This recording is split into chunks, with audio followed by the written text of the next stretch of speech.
오늘 이 영상 끝까지 보시면 자동차 한 대 때문에 기초연금 최대 33만 원이 끊길 수 있다는 사실을 정확하게 확인하실 수 있습니다. 실제로 자녀 이름이 아니라 부모님 명의로 된 차 한 대가 문제가 되어서 기초연금을 못 받게 된 사례가 최근 부쩍 늘고 있습니다. 1년이면 396만 원입니다. 5년이면 거의 2천만 원 가까이 되는 돈을 놓치는 겁니다. 더 심각한 건 이걸 몰라서 신청조차 안 하시는 분들이 정말 많다는 겁니다. 받을 수 있는 돈을 그냥 흘려보내고 계신 겁니다. 오늘 딱 3가지만 기억하시면 됩니다. 첫째, 기초연금에서 자동차를 왜 따지는지 그 구조를 알려드리겠습니다. 둘째, 어떤 차가 문제가 되고 어떤 차는 괜찮은지 기준을 구체적으로 정리해드리겠습니다. 셋째, 지금 당장 확인하셔야 할 것과 실제 대응 방법까지 알려드리겠습니다. 이 3가지만 아시면 괜한 걱정도 줄고 받을 수 있는 연금을 놓치는 일도 없습니다. 사실 이 문제는 지금 이 시점에 특히 중요합니다. 올해부터 기초연금 선정 기준이 일부 조정되면서 경계선에 있는 분들의 당락이 바뀔 수 있기 때문입니다. 지금 확인하지 않으시면 나중에 후회하실 수 있습니다. 오늘 영상 끝까지 함께 해주세요. 요즘 뉴스에서 기초연금 이야기가 부쩍 많이 나오고 있습니다. 기초연금은 만 65세 이상이면서 소득이 일정 기준 이하인 분들께 정부가 매달 드리는 연금입니다. 쉽게 말해서 소득이 적은 어르신들의 생활을 도와주기 위한 제도입니다. 소득 하위 70%에 해당하는 분들이 대상이고 2024년 기준으로 월 최대 33만 원을 받으실 수 있습니다. 그런데 여기서 많은 분들이 헷갈리시는 게 있습니다. 기초연금은 단순히 월급이 얼마냐만 보는 게 아닙니다. 소득 인정액이라는 걸 따집니다. 소득 인정액이라는 말이 좀 어렵게 들리실 수 있습니다. 쉽게 말씀드리겠습니다.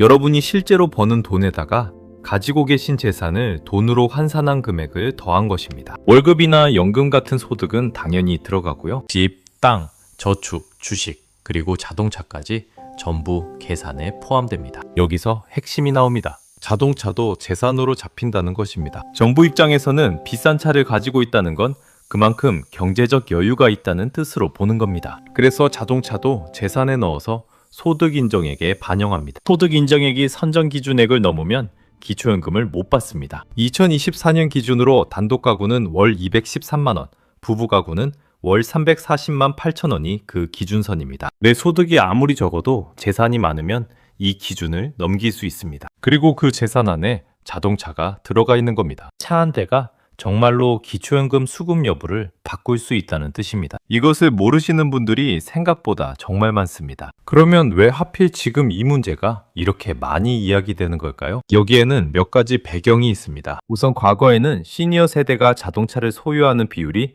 지금보다 훨씬 낮았습니다. 예전에는 65세가 넘으면 차를 처분하는 경우가 많았습니다. 운전도 부담되고 유지비도 아까우니까요. 그런데 요즘은 상황이 완전히 달라졌습니다. 건강한 시니어가 많아지면서 70대까지도 직접 운전하시는 분들이 크게 늘었습니다. 통계를 보면 65세 이상 고령 운전자 수가 2014년에 약 270만 명이었는데 2023년에는 450만 명을 넘었습니다. 거의 2배 가까이 늘어난 겁니다. 차를 가지고 계신 어르신들이 그만큼 많아졌다는 뜻입니다. 또 한 가지 중요한 배경이 있습니다. 자녀와 관련된 문제입니다. 자녀가 차를 살 때 부모님 명의로 등록하는 경우가 꽤 있습니다. 보험료가 더 싸거나 이런저런 사정으로 부모님 이름을 빌리는 거죠. 또 자녀가 차를 새로 바꾸면서 기존에 타던 차를 부모님 명의로 이전하는 경우도 많습니다. 효도하는 마음으로 드리는 건데 이게 오히려 독이 되는 겁니다. 서류상으로는 부모님 재산이 늘어나는 셈이니까요. 비율을 하나 들어보겠습니다. 여러분이 은행에 저축을 하나도 안 했어도 이름 아래 비싼 물건이 걸려 있으면 정부는 여유가 있다고 판단합니다. 마치 통장에 돈이 없어도 금고에 금이 쌓여 있으면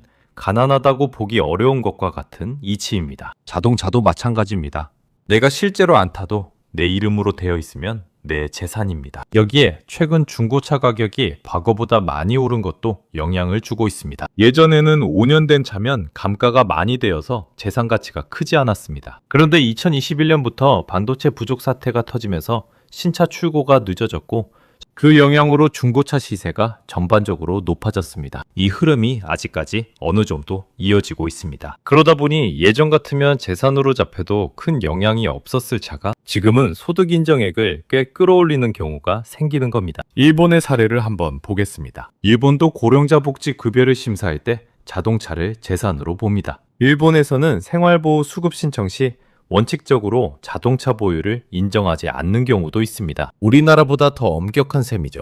다만 일본은 지방에 사시는 고령자의 경우 대중교통이 없어서 차가 필수인 상황이 많아서 예외 규정을 점차 넓히고 있습니다. 우리나라도 비슷한 논의가 진행 중입니다. 기초연금 선정 기준액은 매년 조금씩 올라가기는 하지만 물가 상승이나 재산 가치 상승을 완전히 반영하지는 못합니다. 그래서 경계선에 있는 분들, 그러니까 기준을 아슬아슬하게 넘느냐, 마느냐 하는 분들에게는 자동차 한 대가 결정적인 차이를 만들 수 있습니다. 이런 분들이 전체 신청자 중에서 상당한 비율을 차지합니다. 실제로 기초연금을 받다가 재산 변동으로 갑자기 탈락하시는 사례가 매년 수만 건씩 발생하고 있습니다. 그 중에서 자동차 명의 문제가 원인인 경우가 적지 않습니다. 준비 없이 당하시면 정말 당황스럽고 한번 탈락하면 다시 신청해서 복원하기까지 시간이 걸립니다. 그 사이에 받았어야 할 연금을 그대로 놓치는 겁니다. 자, 여기서 박씨 부부 이야기를 한번 들어보시겠습니다. 박씨 아저씨는 올해 65세가 되셨습니다. 30년 넘게 중소기업에서 성실하게 일하시다가 퇴직하신 분입니다. 퇴직하고 나니 생각보다 생활비가 많이 나갔습니다. 국민연금을 받고 계시지만 두 분 합쳐서 월 115만 원 정도입니다. 작은 아파트에 사시고 있고 대출은 다 갚으셨지만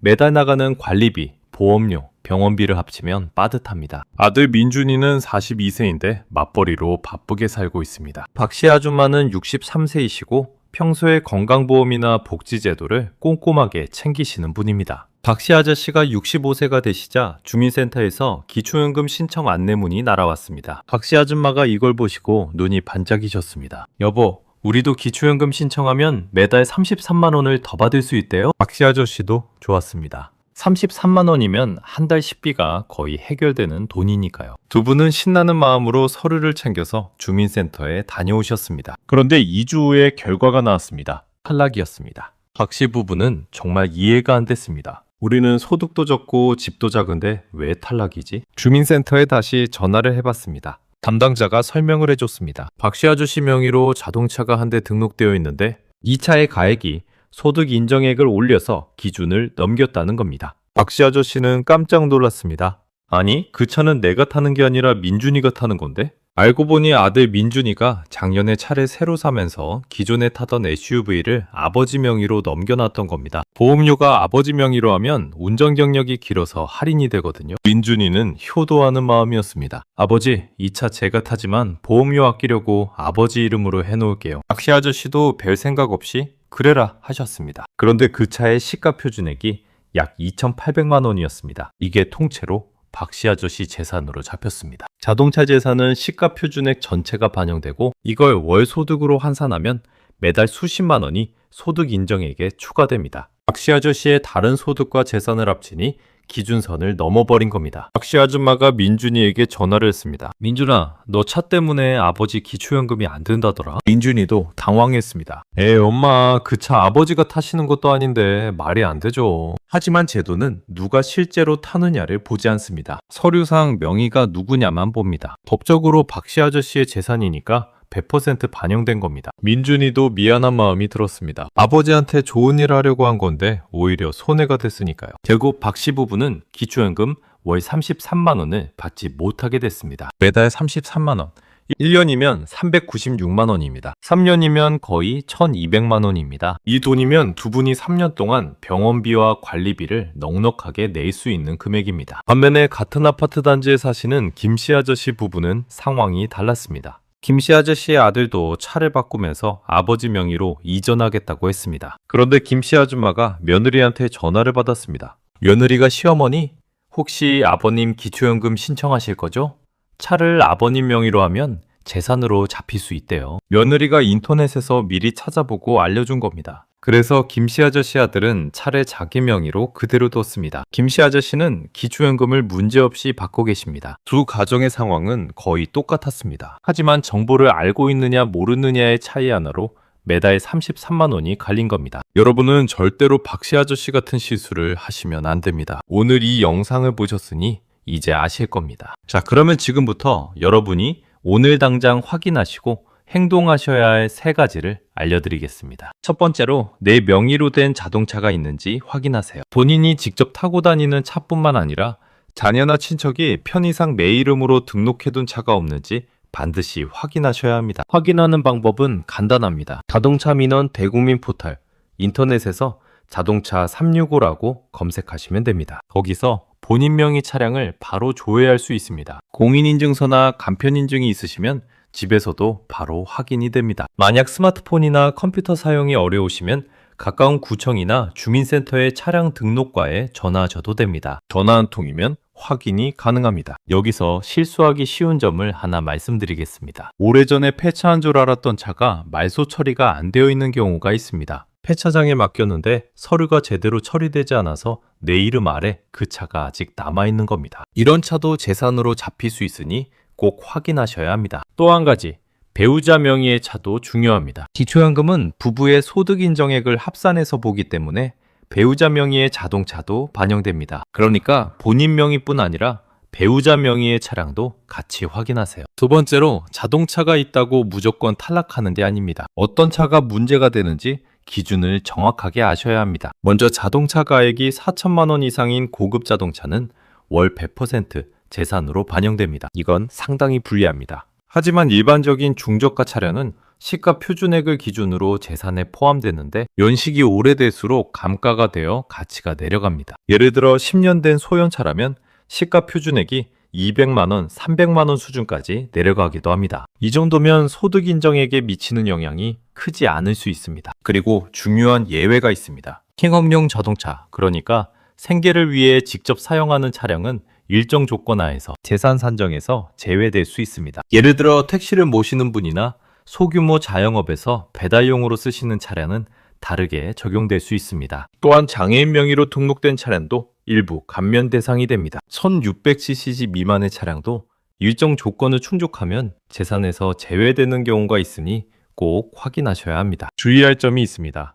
인터넷에서 차가 있으면 기초연금 무조건 탈락이라는 글을 보신 적이 있으실 겁니다. 이건 정확하지 않습니다. 차종, 연식, 가액, 용도에 따라 전부 다릅니다. 잘못된 정보를 믿고 신청을 포기하시면 받을 수 있는 연금을 놓치게 됩니다. 반드시 공식 기관에 확인하세요. 세 번째로, 기초연금 모의 계산을 해보시고 전문 상담을 받으세요. 복지로 홈페이지가 있습니다. 인터넷에서 복지로라고 검색하시면 바로 나옵니다. 거기에 기초연금 모의 계산 서비스가 있습니다. 본인의 소득, 재산, 자동차 정보를 넣으면 대략적으로 수급이 가능한지 결과를 바로 확인할 수 있습니다. 입력하는데 10분이면 충분합니다. 다만 모의 계산은 참고용입니다. 정확한 결과는 실제로 신청하신 후에 심사를 받아봐야 할 수 있습니다. 그래서 더 정확하게 상담을 받고 싶으시면 국민연금공단에 전화하세요. 전화번호는 1355입니다. 전화하셔서 기초연금 상담을 원한다고 말씀하시면 바로 연결됩니다. 직접 방문하시려면 가까운 국민연금공단 지사를 찾아가시면 됩니다. 신분증 하나만 가져가시면 상담이 가능합니다. 방문이 어려우시면 주민센터에서도 기초연금 신청과 상담을 받으실 수 있습니다. 여기서 정말 중요한 점 하나를 더 말씀드리겠습니다. 기초연금은 신청을 해야 받을 수 있습니다. 나이가 됐다고 자동으로 나오는 게 아닙니다. 아무리 조건이 되셔도 신청하지 않으시면 한 푼도 받지 못합니다. 신청은 만 65세 생일이 속하는 달에 한 달 전부터 가능합니다. 미리미리 준비하시는 게 좋습니다. 그리고 혹시 자녀차가 4명의로 되어 있다면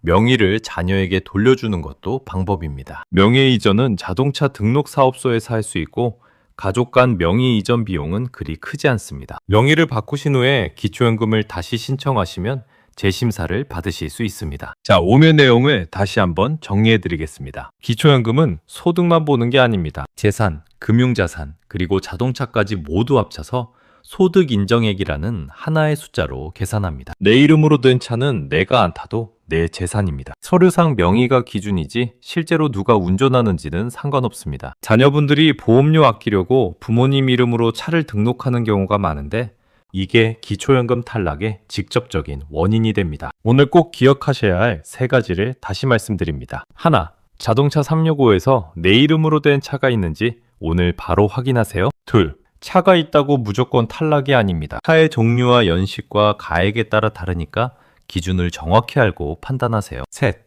복지로에서 모의 계산을 해보시고 국민연금공단 1355에 전화해서 전문 상담을 받으세요. 이 3가지만 챙기시면 받으실 수 있는 연금을 놓치는 일은 절대 없을 겁니다. 주변에 65세가 가까우신 분들이 계시면 오늘 이 내용을 꼭 알려주세요. 모르면 손해보는 정보입니다. 오늘도 함께 해주셔서 감사합니다. 다음 영상도 꼭 챙겨보시고 구독과 알림 설정 잊지 마세요.